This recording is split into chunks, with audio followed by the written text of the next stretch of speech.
and wealth to achieve peace and restore freedom from Sierra Leone to Liberia, Sao Tome to South Africa. We have sought nothing in return. We have made no claims to the land and resources of our brothers. Our commitment has been to the advancement of Africa, to freedom in all our lands, and prosperity for all our people. Yet today, and too many a time, we are called to stand as pallbearers, bringing home to burial the bodies of our brothers and sisters, our fathers and mothers, our children, savaged and decimated. What is their offense? That they dared to dream of glory and profit beyond our borders, and having dreamed, they endeavored to make real the visions of their hearts.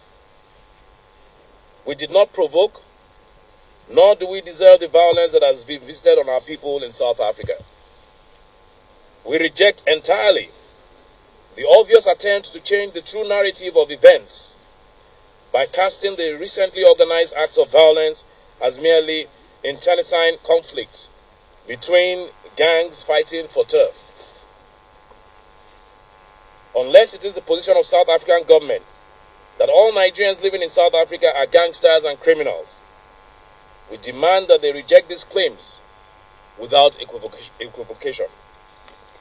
The vile images of violent devastation and death randomly visited on innocent people seeking their way in the world strikes at our heart, causing pain that words alone can express. Let no one add insult to our grief by trying to change the narrative. To every citizen of Nigeria, in every city and every state, who has watched recent events with rising anger and pain, we in the House of Representatives are with you. To those who are sorely tempted to respond to these latest incidents with violence on our streets and destruction in our communities, I call on you to resist all such temptation. Your anger is justified. Your pain is rightly felt. But we cannot honor the memory of our fallen citizens by setting our streets aflame and our houses asunder. We will achieve nothing by destroying businesses that employ our people and provide a living for our families.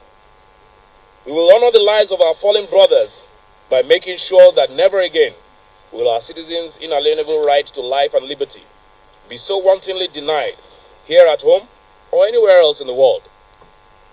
We will honor the sacrifice of the fallen by devoting ourselves once more to a covenant of service to one another, certain in the knowledge that our greatest protection against such harms is peace, progress, and prosperity in the homeland.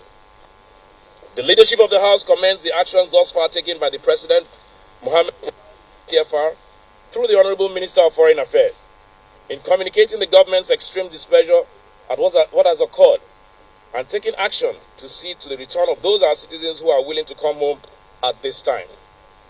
We will further ask that the President direct the Ministry of Health to assist the families of the bereaved in expediting the return of loved ones who have lost their lives in these unfortunate events.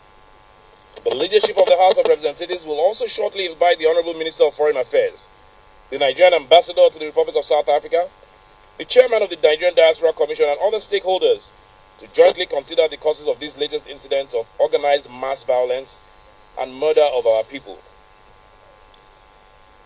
We intend not only to determine the causes of these latest events, but also to assess and account for the losses in life and property that have occurred. This will allow the government to more accurately demand reparations to compensate our citizens who suffered in this recent orgy of violence. The House of Representatives is ready to authorize legal funding for those citizens who wish to take legal action against identified perpetrators of the violence, as well as those who sponsored them or permitted their actions to occur and continue.